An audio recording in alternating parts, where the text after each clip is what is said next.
여러분 안녕하십니까. 오늘 썰전 세 번째 시간입니다. 제목은 공자와 제자, 유학자들의 재물관 이렇게 잡아봤습니다.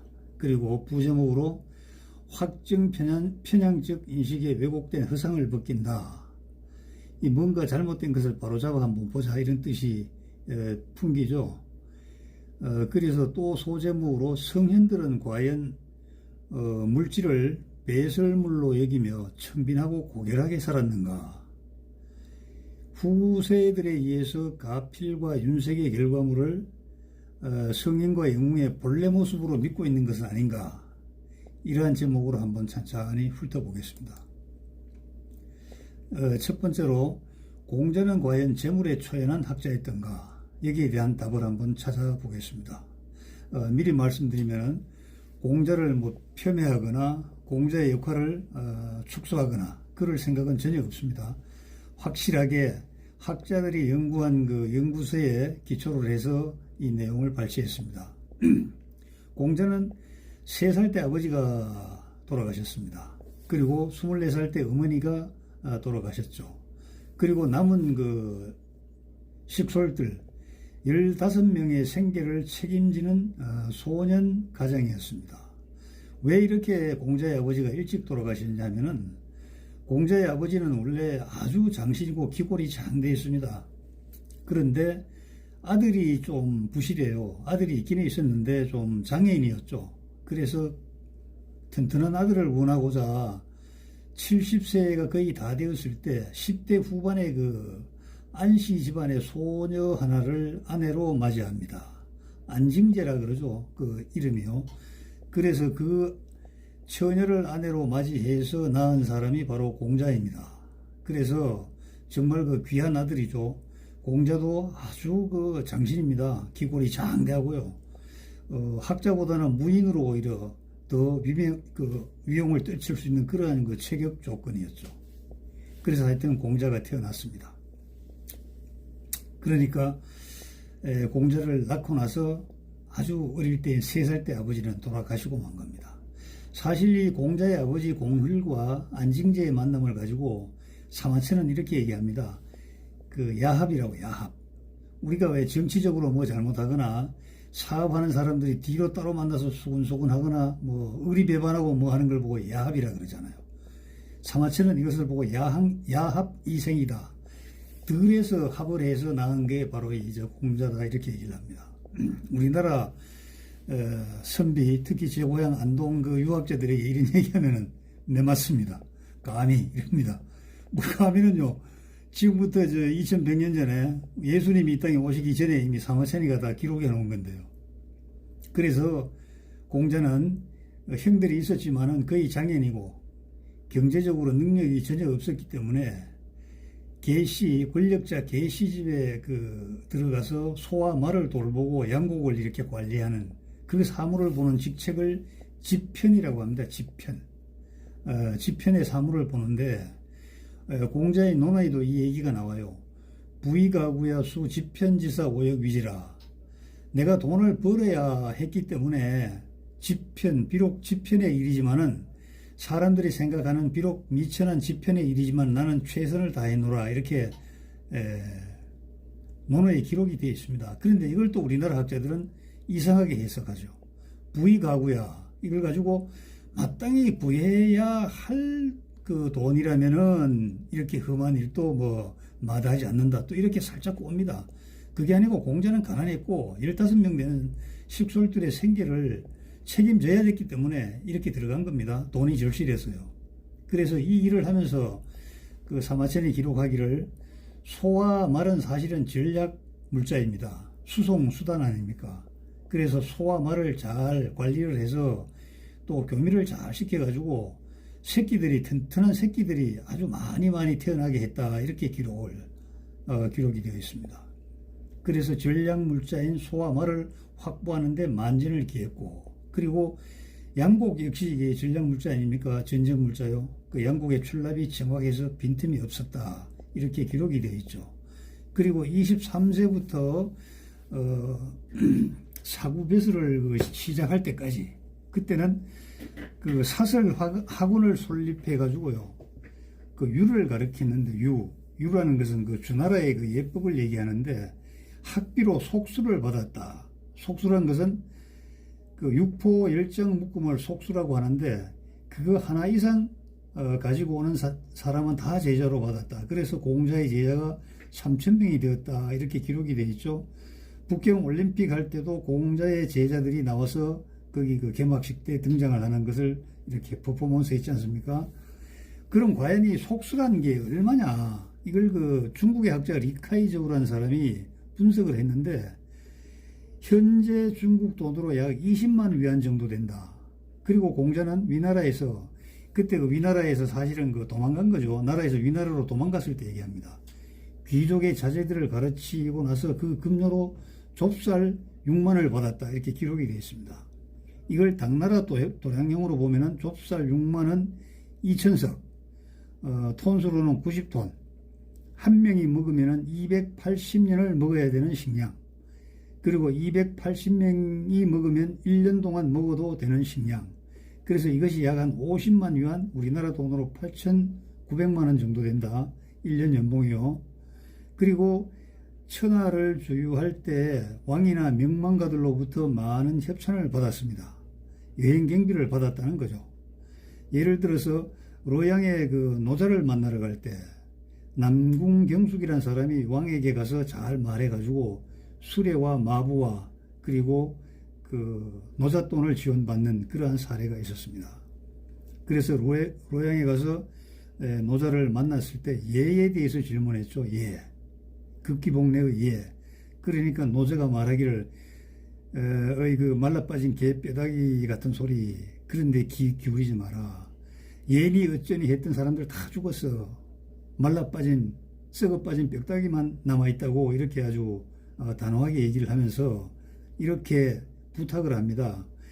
이 학자는 바른 소리를 해도 비판을 받고 또 권력과 야합을 해도 비판을 받기 때문에 부디 조심조심 또 몸조심하게나 이렇게 부탁을 했죠. 공자는 자기 집이 2만여 제곱미터 33묘라고 하죠. 중국 그 고대 단위로 그러한 부지가 딸린 저택에서 살았고, 또 제자의 조문을 하고 마차를 끌던 말 2匹를 조이금으로 쾌척하는 씀씀이는 굉장히 그 통이 컸다. 이렇게 기록이 되어 있습니다. 제자들과 재물에 관해서 허심탄회한 대화를 많이 했는데, 제자들과 이렇게 대화를 합니다.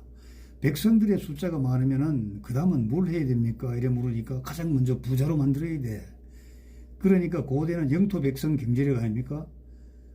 백성은 곧 전투력이고 경제력은 전투를 뒷받침하는 그러한 힘이 되잖아요. 여기 대해서 언급을 했고, 그리고 부자로 만든 다음에 가르쳐야 된다고, 부자로 만든 다음에 교화를 해야 돼. 이것은 우선순위 설정에 관한 문제입니다. 많은 사람들이 자기의 학설을 먼저 주장하고 많은 정치가들이 자기들이 주장하고 있는 이념을 미리 구현하려고 합니다. 그러다 보니까 경제를 도외시하죠. 지금 우리나라도 마찬가지입니다. 순서가 잘못된 겁니다. 하기야 그 순서대로 한다면 자기들의 이상을 실현할 수 있는 기회는 영영 오지 않는 것이죠. 강태공은 정확하게 순서를 정했습니다.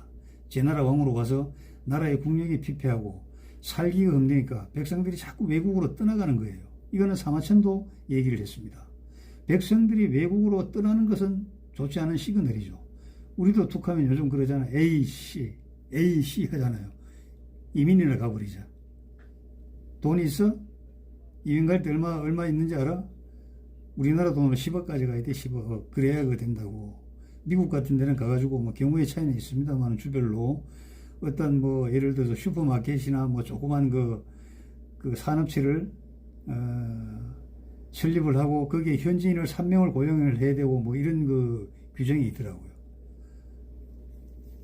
그래서 국민들이 떠나가야 돼, A씨 떠나가야 돼 이런 소리가 나오면 그 정치 잘못하는 거죠. 우리 정치인들 제대로 정말 귀 똑바로 듣고 들어야 됩니다. 그리고 이제 공자는 이렇게 얘기했죠. 문제의 근원을 거슬러 올라가 보면 반드시 돈 문제가 있더라. 이거는 돈의 중요성을 인정한 겁니다. 여러분, 공자님이 이렇게 얘기했다는 거 우리 대한민국 그리고 조선의 유학자들이 알면은 정말 경을 칠 얘기입니다. 그리고 공자는 또 이렇게 얘기했어요. 가난한 집에서 웃음꽃 피고 화기애애한 거 너 봤니? 없어. 그리고 사람은 말이야, 가난하면서 원망하지 않기는 정말 어렵더라. 부자가 교만 떨지 않는 것보다 더 어렵다고. 이것도 역시 그 논어에 나오는데, 빈이 무언은 난이라 부이 무교는 이다, 이렇게 얘기합니다. 그리고 백성과 영토가 비슷한데 백성이 가난하면 왕의 수치다. 이것은 이제 산업을 장려한다는 그러한 뜻이 되겠죠. 그리고 뜻을 펼치려면 경제력이 뒷받침되어야 수월하다는 거죠. 오늘 여기 썰에 들어오신 여러분들도 다 지식인들이고 학자들이고 한때는 그 현역에서 뛰었던 정말 잘 시샘말로 잘 나가던 그런 분들 아닙니까? 그런데 이제 은퇴했잖아요. 저는 남들보다 10년 먼저 은퇴를 했어요. 그런데 은퇴자에게 절실한 것은 경제력이죠. 자, 어디 가서 부탁을 해야 되는데, 어디 가서 내 뜻을 펼쳐야 되는데, 한 발짝 한 뼘 옮기는 것마다 뭐가 들어요? 돈이 들잖아요. 그러니까 돈벌이는 시원찮은데 돈이 자꾸 드니까 겁이 나가지고 뒤로 후퇴하면 나중에 정말 가보고 싶은 데는 많은데 오라는 사람 하나도 없는 그런 현실을 맞게 됩니다. 은퇴자들은 다 절실한 겁니다, 이게요. 그래서 뜻과 세력과 경제력이 결합이 돼야 된다. 돈이 다는 아니에요. 돈이 100% 다는 아니지만은 매우 중요하며 사람에게 돈은 날개요 엔진이다. 이런 것들이 그 옛날에 유학자들, 선지자들의 그 어록을 보면은 찾아낼 수가 있는 겁니다. 제가 이건 너무 알레고리컬하게 막 상상해서 한 건 아닙니다. 다 근거가 있습니다. 그 다음에 그 중에 이제 제자 한 사람이 있는데 자공 아십니까? 자공. 한글로 쓰면 공자의 거꾸로가 자공이잖아요. 단목사라고 하는데 이름이 배우고 세상에 나가서 실천해가지고 부자가 된 유상의 효시. 유학자로서 사업을 한 사람의 첫 번째 효시다. 이 말입니다. 그래서 이 자공은 늘 가난한 제자였던 안해 이런 사람들과 대비가 됩니다. 사두 마차에 비단을 싣고 제후들을 찾아가면요, 제후들이 뜰에 내려서서 기별을 듣고 미리 내려와서 좀 과하게 표현하는 사람은 버선발로 뛰어내려온다 회의를 하다가 이런 얘기도 합니다. 뜰에 내려서서 이제 예를 표하는데 뜰이 있으면은 이쪽에는 제후가 서 있고 저쪽에는 이제 자공이 사두 마차를 타고 들어옵니다. 그러다가 또 뛰어내려 가지고 서로 마주 보면서 양팔을 올려서 이렇게 절을 하는 거, 그걸 이제 분정항례라고 하죠. 뜰 정원을 반 나누어 가지고 서로 이쪽 저쪽에 서서 중국인들 인사하는 예법 있잖아요. 양팔을 이렇게 들어서 이렇게 인사하는 거, 그걸 이제 분정항례라고 하는데, 뜰을 나누어서 가지고 서로에게 예를 올리는 것을 말하는 고사성어가 바로 이 자공에게서 탄생했습니다. 사실 이게 사마천의 사기가 여러 가지 기록을 세웠지만은 중국인들이 사용하는 고사성어의 약 한 70%가 이 사기에 들어있다고 그렇게 분석이 됩니다.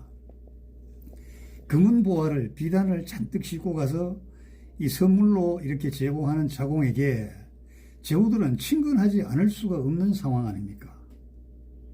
이 자공은 어떻게 부자가 됐느냐? 가격의 변동을 미리 예측해서 거래함으로써 유학자의 명성과 사업가의 명성을 함께 얻었습니다.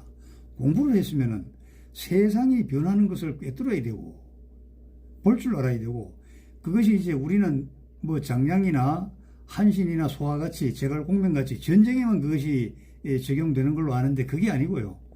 공부를 한 사람들은, 전략적인 사람들은, 제가 그 화식전에서 얘기를 하는데 그 전략 마인드를 경제에 접목하면 되는 겁니다. 이렇게 공부를 많이 한 사람들은 세상 변화를 알아야 되고, 세상의 변화는 민심의 변화도 중요하지만 가격의 변화도 중요하고, 가격의 변화를 예측하는 사람은 부자가 될 수 있다는 그런 원리를 남긴 건데, 이 원리는 지금도 빈틈없이 한치의 머리카락만큼도 착오 없이 적용되는 겁니다. 지금 우리나라 보세요. 가격이 잔뜩 오르니까 빚내 사잖아요. 30대, 20대들 빚내가지고 지금 10억, 20억짜리 사서 자네들 어떻게 하려고 그래, 정말? 누구한테 물어보고 그렇게 자신감이 있는 거야? 비트코인. 왜 나무 꼭대기 상투를 치면은 비트코인하고 막 달려드는 거야? 어떻게 감당하려고 그러냐고. 이 세상은 우리에게 그러한 세상을 준 것이 아니고 반드시 기회를 줬어요. 그것이 이제 화식전 다음 강의 때 제가 설명을 드릴 건데, 하여튼 자공은 그러한 것을 미리 예측해가지고 거래를 함으로써 유학자로서의 명성 대단했죠. 또 사업가의 명성을 얻었습니다. 이 자공은 공자 후반부에 공자가 천하주의 경비를 이 사람이 전담했고, 또 은변이 좋아가지고, 은변이 좋다는 게 그냥 말솜씨만 좋은 게 아니고 세상을 보는 눈이 열렸기 때문에 스승인 공자와 가장 많은 대화를 한 사람 중에 하나가 자공입니다. 공자의 제자 중에 가장 뛰어난 사람이 신명이 있습니다. 예수님의 제자는 12명이, 12제자가 있잖아요. 공자의 제자들은 신명인데 그것을 공문십철이라고 합니다. 아주 명석한 신명이다 이 말이죠. 그 중에 한 사람이 자공이고, 논어에 보면은 공자 스승과 가장 많은 대화 기록을 한 사람이 자공입니다. 그리고 공자가 사후에 홀로 6년상을 치르며, 다른 사람은 3년상 치르고 다 떠나갔는데 이 사람은 6년상을 치르면서 흩어진 제자들을 다시 모아가지고 공자 학단의 기초를 완전히 다집니다. 자공이 없었더라면 공자는 다른 학자들처럼 이름만 남기고 사라졌을 것이라고 이렇게 합니다. 자공은 친교를 맺은 제후들이 공자를 존경하게 만듭니다. 우리 공자님 최고야. 우리 공자는 위대해. 우리 공자님은 서우면 서지 않는 것이 없고 눕히면 눕지 않는 것이 없어. 이렇게 워낙 자랑을 해놨기 때문에 제후들은요, 자공에게 많은 비단 보화를 받았잖아요. 그래서 공자가 주장하는 그러한 이상을 실현하는데 동참하지 못했지만은 공자가 위대한 스승이라는 것은 알고 천하에 전파하는 광역 홍보망의 중심을 자임하게 되었다. 왜 광역 홍보망이냐, 고소 홍보망이냐? 이것이 밑에 저변의 기층 민중을 들고 기층 민중을 통해서 파고 들어가는 것은 한계가 있습니다. 소문은 날지 몰라도 한계가 있다고요. 가다 말다. 그러나 권력을 가진 제후들이, 모든 것을 거머쥐고 있는 제후들이 이 공자를 홍보했기 때문에 공자의 명성은 중국 천하에 가장 빠르게 확대될 수가 있었던 것이죠. 그래서 사마천은요, 공자가 있으면은 자공이 앞뒤에서 보필했기 때문이라고 이렇게 평가를 하는데, 우리나라 유학자가 이 소리를 듣고 가만히 있을 수가 없잖아요. 충청북도 제천에 있는 오당 이상수 선생이 있는데 조선 후기 유학자입니다. 무슨 소리야, 공자가 공자다우니까 공자된 것이지 제자 한 놈 잘 있다고 공자가 돼? 이렇게 강하게 비판을 한 적이 있습니다. 그래서 사람에 대한 지나친 환상은 결국 괴물을 만든다는 것이죠. 조선의 유학은 공자를 전지전능한 위인으로 각색하고 미화하고 추앙하는 데 급급했습니다. 공자는 재물에는 관심도 없고 반소사 음수하고 곡괭이 침지라도 낙역제 기중이니 하는 그러한 학자로만 기억이 되는 겁니다. 공자가 돈벌이에 주력하였다고 하면요, 사문난적으로 처단할 만반의 준비를 가지고 있는 게 우리 조선 500년의 우리 유학자들이었습니다.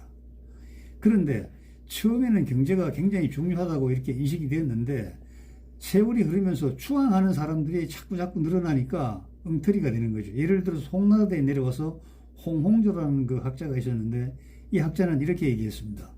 공자는 어릴 적에 가난할 때 조상 제사를 위해서 물고기나 새를 잡았지만은 잠자는 새는 잡지 않았고 구멍이 큰 그물로 고기를 잡았기 때문에 작은 물고기는 스스로 새 나가게 하였다. 이것이 바로 성인의 초기 모습 아닌가, 이렇게 얘기를 합니다. 그리고 맹자는 이렇게 얘기했어요. 부자 공자님을 얘기하는데, 우리 공자님은 이익에 관하여 초연하였다, 이렇게 말을 한 적이 있는데, 이것을 확대 해석해 가지고 완전히 확증 편향이죠. 공자는 재물에 완전히 초연한 사람이다. 배가 쫄쫄 굶든지 가족이 옷이 다 떨어지든지 전혀 신경 쓰지 않았다, 이렇게 얘기합니다. 그러니까 가난한 선비들이 자기 입장에 맞도록 끌어다가 갖다 붙여서 억지 춘향 해석한 것이죠. 사마천은 공자 세가에 이런 말을 했어요. 공자는 집 나간 개와 같은 신세야. 상갓집에 개와 같단 말이지. 수고롭기는 해도 나가면 먹을 것은 생겨. 아니 될 줄 알면서 뻔히 알면서 주장하는 을빠진 사람이다. 또 천지를 분간할 줄 모르는 사람이다. 예를 들면은 공자가 천하주의할 때 제자들이 말을 끌고 가다가 강을 만났는데 얕은 도섭 지점을 찾아야 되는데 어딘지 알지 못해서 마침 제자가 보니까 저 밭고랑에 밭을 매는 촌노가 한 분 계시길래 그게 찾아가서 물었답니다.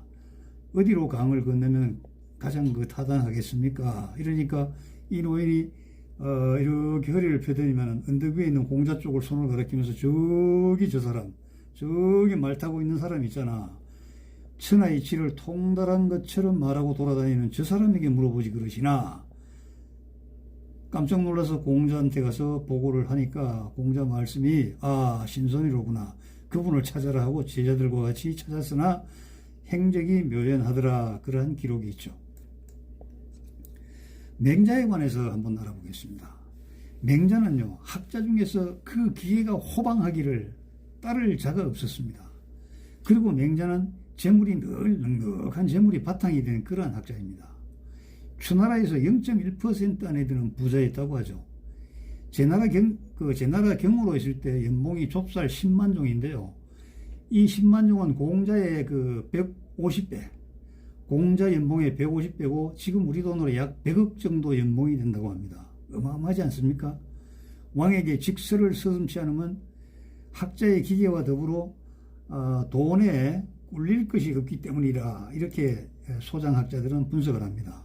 예를 들어서 제나라 경으로 있다가 뭐 뜻이 맞지 않아서 아마 맹자는 더 있고 싶었는데 아마 자리를 사직을 하고 나와야 되는 상황이 벌어진 것 같습니다.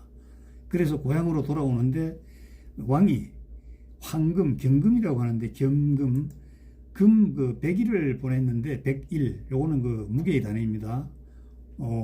맹자가 거절했습니다. 돌려보냈습니다. 100일을요. 그런데 송나라 임금의 70일하고 설나라 임금의 50일은 그대로 또 받았습니다. 그래서 제자 진진이라는 사람이 하도 궁금해서 물어봤죠. 물어보니까 맹자가 말하기를 송나라 임금은 내가 고향으로 돌아가는 길이 멀기 때문에 원행에 경비로 쓰라고 보냈어. 그리고 설나라 임금은 혹시 위험할지도 모르니 경호병을 고용하라고 보낸 거야, 금을. 그런데 제나라 왕은 아무런 설명이 없으니 아니 군자가 말이야 재물에 농락당하란 말인가, 이렇게 이제 설명을 했습니다. 그럼 이제 속으로 이런 거죠. 이 진지는 맹자의 말은 내가 거지냐, 예의가 없어 이놈 짜샤, 뭐 이런 건데 진진이가 듣고 속으로 오씨 그거나 이거나 도끼인 게 끼니지 아닌가, 뭐 이렇게 이제 생각할 수 있는 거죠. 그리고 이제 맹자는 양해 왕에게, 제나라 선왕에게 이런 얘기를 했다든가, 가난한 사람은 왕이 구제해. 환과 고독이라고 있는데, 환은 아내가 없는 늙은 호래비, 과는 지혜비가 없는 늙은 할머니, 고는 부모가 없는 어린아이, 독은요 자식이 없는 늙은 사람. 이런 사람들은 왕이 잘 돌봐야지 이걸 누가 책임져야 돼. 이런 사람들을 잘 돌보고 왕노릇 지속하지 못한 전례가 없는 거야. 그래서 왕이 잘 돌봐야 돼. 이렇게 얘기를 하면서 또 구제와 구호에 대한 자세에 대해서 강의를 했어요. 강조를 했어요. 굶어 죽어가는 사람에게 멀건 죽 한 삽을 주고, 중국 영화 보면 이런 거 많이 나잖아요. 죽 끓여가지고 한 사발씩 주고 하잖아요. 죽 한 사발 주고, 이제 굶어 죽어가는 사람이 누워있지 서서 있습니까? 누워있는 사람한테 발로 툭툭 차면서 어이 죽 먹어 하면은 이 사람이 먹겠느냐 이겁니다. 안 먹죠. 차라리 죽을지언정 그 죽그릇을 엎어버린다, 이렇게 얘기합니다. 이거는 구제하면서 쓸데없이 생색내지 말고 없는 사람 돈 내주면서 뭐 어쩌고 저쩌고 하지만, 지금 우리나라 이번에 추석에 기본 지원금인가 25만 원 주는 거요. 그것도 약 한 80한 5%한테는 지급하고 한 2에서 15는 그걸 못 받는데요. 이걸 가지고 정부에서 생색내잖아요. 또 줄게, 다음에 또 줄게. 어떤 대통령 후보 이재명이는 내가 대통령 되면 뭐 줄게. 아니, 지가 돈 벌어서 주나? 200년, 300년 전에 맹자라는 학자가 그때 벌써 이런 얘기를 한 겁니다. 이런 얘기를요. 그리고 왕이 지나가다가 강에 물이 넘쳐나서 물이 불어서 저 상류 쪽에 아마 비가 왔겠죠. 건너지 못한 백성을 왕의 수레에서 이제 태워 주었다고 이렇게 이제 자랑을 하잖아요. 그러니까 맹자가 이렇게 해요. 그거는 왕이 할 짓이 아니야. 그거 하나 태워줬다고 인자한 왕이 아니지. 우리 보십시오. 어디 호프집에서 청년들 모아가지고 가는 애들, 맨날 가는 애들이에요. 걔들 대깨문들요. 그래서 청년시려 어쩌고 원샷하고 그런 짓 하면 안 되잖아요. 그걸 말해 사람들이 박수 친다고 그거 재미가 나가지고 자꾸 하는데, 특히 우리가 탁보좌관 그러면 안 되거든요. 저는 이게 미워서 그런 게 아니고, 그 연구자 학자의 우리 진심을 가지고 하는 얘기입니다. 정말 좀 애석하게 생각해 보라는 겁니다. 뭐 그 전 대통령도 마찬가지예요. 광화문에 불이 나는지 광화문에 물이 불어나는지 모르고 뭐 관저에 있었다 그러니 뭐가 되겠습니까 이게요. 그리고 우리가 이제 이런 생각 하잖아요. 유학자, 학자 그러면 세상에 쫙하고 의복은 난무해도 눈빛은 고루하며 입만 열면 향기로운 그 읍조림을 이렇게 읊는 사람이다. 이렇게 생각하는데 이건 상상의 산물입니다. 고매한 인격도 경제력이 뒷받침되었을 때 시너지 효과가 극대화된다는 것을 아셔야죠. 유학자들이 생각하는 재물이란 어떤 것이었는가? 가난한 가정에서 웃음꽃이 피기는 어렵다. 그러나 이익을 구하는 것은 환란의 근원이 된다. 공자는 이렇게 보았고, 거소를 왜 돈이 필요한가? 세 가지입니다. 거소를 아름답게 꾸밀 수가 있고, 아내로부터 제대로 된 봉양을 받을 수 있고, 남에게 환심을 사기 위해서 돈이 필요하다. 여러분, 이게 명자가 한 얘기입니다. 이거는 삼성경제연구소에서 제가 강의한 그 다음에 이제 들어온 이치혁 선생이 있는데, 이 젊은 아주 소장학자입니다. 이분은 안동의 도산의 퇴계 이황 선생의 후손인데, 아주 젊은 선생인데, 이렇게 강의를 했어요. 제가 아주 그걸 보고, 야, 이거 제대로 된 분석이다. 물론 맹자가 한 말이지만은, 이런 어록 어디에서 꺼내는 그 자체가 연구자들의 굉장히 노력이 수반되는 겁니다. 또 묵자 있죠, 묵자. 묵가들은 이렇게 얘기했어요. 이익을 위해서 상대를 혼란하게 만드는 것은요, 이것은 당연한 거다 이거야. 사람들은 서슴지 않는다 이런 것을. 그걸 이제 사자성어로 휴인자리라고 하죠. 자기가 이익을 얻기 위해서 상대방을 마구 흔들어 버리는 거. 그 다음에 법가들은 이렇게 얘기합니다. 부귀를 원하는 마음은 죽어서 관의 뚜껑이 닫혀야 그친다. 여러분 동의하십니까? 저는 동의할 것 같아요.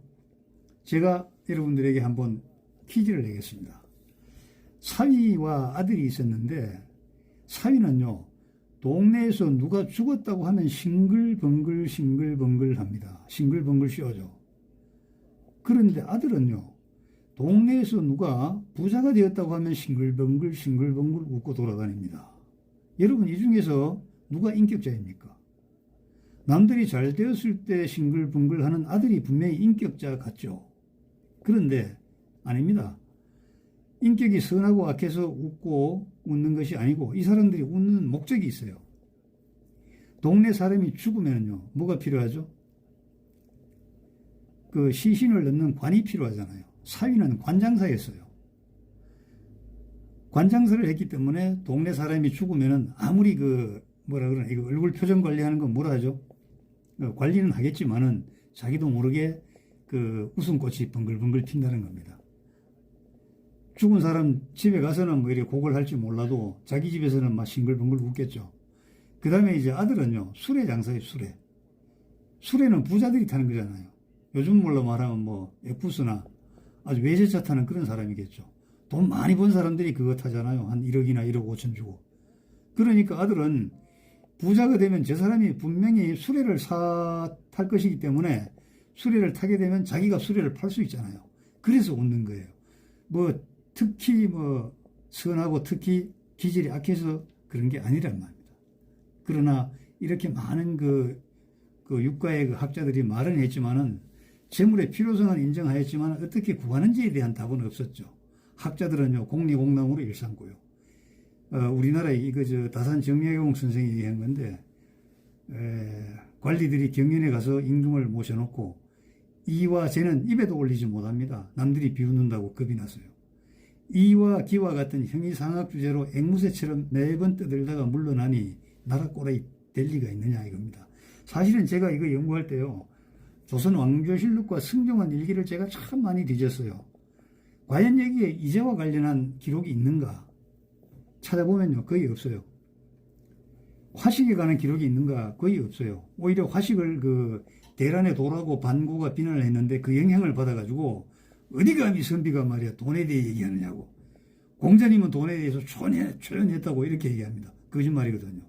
그런데 제가 우리나라 두 지역에 내려오는 속담인가? 뭐 교훈인가? 뭐 이런 걸 제가 찾아봤는데, 전라북도 전주에 가면 이런 말이 있답니다. 산에는 고가, 그러니까 쌀값 뭐 이런 그런 재화의 가격을 알아서는 안 된다는 겁니다. 산에는 고가를 알아서는 안 된다. 그 다음에 제 고향 안동 지방에 가면 이런 말이 있어요. 멍석에 늘어놓은 곡식이 폭우에 떠내려가도 그걸 거둔다고 허둥허둥 대지 마라. 그럼 뭐합니까 그 시간에? 그럴 때일수록 충과 효와 인과 의와 예와 지를 생각해야 된다. 그것이 선비다. 이렇게 얘기합니다. 제가 지금 얘기하면서도 웃습니다. 이 얘기 저도 들었거든요. 어릴 때 클 때 우리 할아버님께서 이런 말씀하셔요. 그리고 집에 불이 났을 때는 우리 할아버지 말씀. 뭘 들고 나가야 되느냐? 돈을 들고 나가야 되는 게 아니고 임금으로 받은 그 교지 있잖아요. 교지. 무슨 패, 홍패, 백패 이런 걸 들고 뛰어야 된다는 겁니다. 돈은 나중에 벌면 되지만 그런 것은 타버리면 임금에게 다시 받을 수 없기 때문에 이걸 들고 뛰어야 된다는 거예요. 맞는 것 같기도 하고 그렇습니다. 그리고 군자는 재물을 다스려. 군자 영물, 재물의 주인이 된다 이거죠. 소인배는 재물의 다스림을 받아 소인은 역어물이야. 재물의 노예가 된다 이런 말입니다. 그래도 성현에게도 재물은 삶의 수단이었고 사회적 체면의 디딤돌인 것은 분명합니다. 또 확고한 정신세계는 든든한 물질의 토대 위에서 그 화려한 가치를 빛낼 수 있죠. 우리나라 보십시오.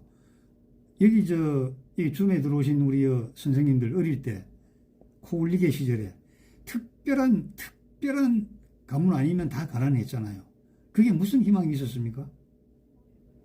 그러나 이 나라가 그때 그 어른들 노래하는 거 보세요. 무슨 노래 했나요? 노래도 별로 없었죠. 뭐 아리랑 했나? 아리랑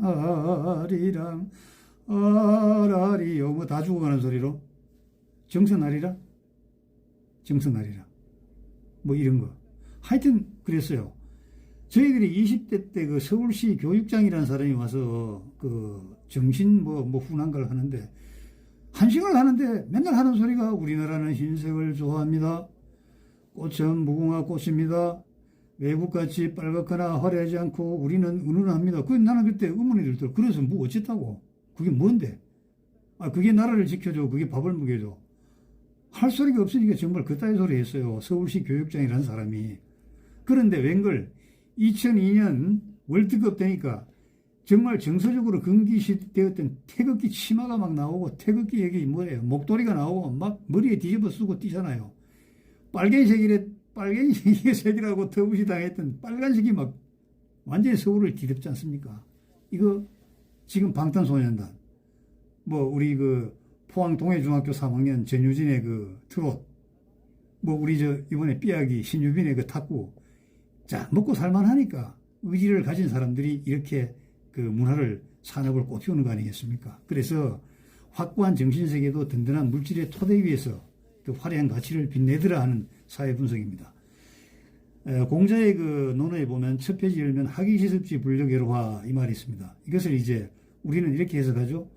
배우고 때때로 익히는 것이 어찌 즐겁지 아니하라. 이게 거짓말입니다. 배우고 때때로 익히는 게 아니고 여기서 학과 습은 완전히 다른 겁니다. 학은 책상에서 연구한 이론이고 습은 현장에서 확인한 이론이에요. 그래서 학과 습이 늘 연동이 되고 학과 습이 연계되어서 학은 습으로 인정을 받고 습은 또 학을 통해서 습이 발전되는 것이죠. 이것이 바로 기쁨이라고 공자께서 말씀하셨어요. 그런데 우리는 이걸 지금 거꾸로 정말 조선 500년 동안 거꾸로 해석했고 지금도 그렇게 해석하잖아요. 학위시습지 불력애로화 배우고 때때로 익힌 거 무슨 강남 대치동에 무슨 학원입니까? 배우고 익히고 기억하고 배우고 익히고 기억하고 이러게요. 우리가 이걸 해석을 잘못했기 때문에 우리나라 배운 사람들이 부자가 안 되는 거예요. 자공과 같이 안 되는 겁니다. 학과 습을 정확하게 익혀야 되는데 습을 갖다 해석을 잘못한 거죠. 공부해서 공부한 것을 잊지 않게 계속 익히는 거라 이렇게 해석하니까 안 되는 겁니다. 그래서 자공은요 배우고 나가서 무역을 해서 돈을 벌어서 제자를 보필하고 제자 사후에 제자의 가르침이 중국 천하에 지금 공자학단이 물론 공산당이 개입해가지고 이상하게 기형을 만들었지만 전 세계를 지금 들쑤시고 다니죠. 우리나라도 대학에 돈 좀 준다고 전부 공자학당 만들었어요. 역으로 보면 우리 대학도 재정이 튼튼하면 그따위 짓 안 해도 되잖아요. 왜 그러한 것을 남의 그 나라에 자꾸 그 뭐라 그러나 불종을 그 자꾸 자처를 합니까? 대학에 요즘 학생들이 뭐 안 되니까 전부 중국 가서요. 대학의 행정실장들은 전부 중국 가서 1년에 3개월, 4개월씩 있어요. 가서 무슨 장학금 준다면서 중국 아이들 다 데리고 옵니다. 이것도 결국은 경제력이 뒷받침 안 되기 때문에 뒤가 무너질까봐 그런 짓을 하고 있고, 그러다 보니까 나라의 사회 문제가 자꾸 대두되는 거죠. 그래서 지식과 경제력이 융합되어서 참된 가치를 추구하는 유학자의 진면목을 가시한 것은 바로 자공입니다. 공자 후반부의 경제를 감당했고 사후에 6년상을 주관하면서 흩어진 제자들을 규합을 했고, 이러한 자공의 노력이 아니었으면 공자의 사상은 사라졌을 것이라고 사마천은 보고 있는 겁니다. 그래서 공자 스승을 빛낸 제자는 가난한 제자들이 아니고 경제력이 뛰어난 자공의 노력의 결과라는 것이죠. 예를 들어서 노나라 대부 숙손무숙이라는 사람이 자공에 얘기합니다. 내가 보니 자네가 공자보다 더 뛰어나. 이렇게 이제 얘기하니까 자공이 펄쩍입니다. 나는 어깨 높이의 담장에 불과해. 그러니까 사람들이 밖에서 이렇게 다 안을 들여다볼 수가 있지. 그러나 우리 스승의 담장은 몇 길이나 되어가지고 문을 열고 들어가 보지 않고서는 안에 무슨 꽃이 피었는지, 사람이 몇 명이 있는지, 백관이 어디에 있는지 알 수가 없어. 그게 바로 우리 스승이라고 이렇게 얘기를 합니다. 또 진자금이라는 유학자가 자공 보고 야 너가 더 훌륭해. 뭐 야라고 했겠습니까? 자네가 더 훌륭해. 자공이 더 훌륭해. 이렇게 얘기했겠죠. 그러니까 자공이 정색을 하고 아주 야단을 칩니다. 선비는 못 움직인 말을 조심해야 되는 거야. 말 한마디로 선비의 됨됨이를 다 드러낼 수 있기 때문이지. 이렇게 아주 우회적으로 엄하게 꾸짖습니다. 반면에 같은 제자이지만 자로라는 사람이 있어요. 초나라 석공이 물었어요. 공자가 너 진짜 위대해? 자네 스승 공자가 정말 그렇게 훌륭한 사람이야? 이랬는데 이 사람이 답을 하지 못했어요. 묵묵부답을 했단 말입니다. 이 소식을 듣고 공자님이 안타깝게 통탄을 하면서 나중에 남들이 물으면 이렇게 대답을 하라고 가르쳐 줍니다. 세 가지입니다. 공자는 나는 학문을 하는 즐거움에 배고픔을 잊고 살며 도에 이르는 그 즐거움에 근심 걱정을 잊고 살며 이러다 보니 늙어 죽을 때가 오는 것을 알지 못하는 사람이라 이렇게 대답을 하라고. 왜 이렇게 절실하게 얘기를 했냐 하면은 원래 학자라는 것은 권력자에게 알려져야 기회를 잡을 수가 있기 때문에 지금도 마찬가지죠. 우리나라 장하성 교수 소득주도 성장론 가지고 와서 마구 경제 흔들어 놓고 물러날 때 한 얘기가 있잖아요. 자기도 놀랐다고. 아니 세상을 놀래켜 놓고 뭐 지가 놀라요. 그 꽁 잡으러 다니는 아이들이 꽁을 찾다가 꽁이 풀숲에 있다가 파다다다닥 하고 나오면은 이놈이 후닥닥 놀래잖아요. 꽁이 나르는 소리에. 그거와 같은 겁니까? 꽁 잡으러 다니면서 온 천지를 들쑤시면서 꽁이 날아가는 소리에 놀란 아이와 같은 그런 얘기를 학자들이 하면 안 되는 거죠. 저도 누가 알아주기를 사실은 바라는데. 오늘은 여기까지고요. 다음 2시간에는요. 사마천의 화식경제사상의 핵심 내용, 그리고 우리나라의 다산 정약용의 화식관 대단히 중요합니다. 또 퇴계 이황 선생의 경제관, 율곡 이희 선생의 경제관, 이것을 알아볼 것입니다. 그리고 코로나 시대의 경제적 교훈에 대한 진솔한 썰을 한번 해보고자 합니다. 그리고 바야흐로 4차 산업혁명 시대로 성큼 들어갔습니다. 이럴 때 개인 경제는 어떻게 세우는 것입니까? 그 원리에 대해서 한번 썰해보고자 합니다. 그래서 시대의 주인공인 우리 자신들이 명심할 것과 또 사마천이 제시한 화식의 방법을 그냥 지식으로 듣는 것이 아니고 신앙 수준으로 확고히 다져야 이 혼란한 세상에서 요동치는 이 경제 현장에서 건전하고 정말 튼튼한 개인 경제를 확립할 수 있다는 것에 대해서 한번 알아보고자 합니다. 여러분 감사합니다.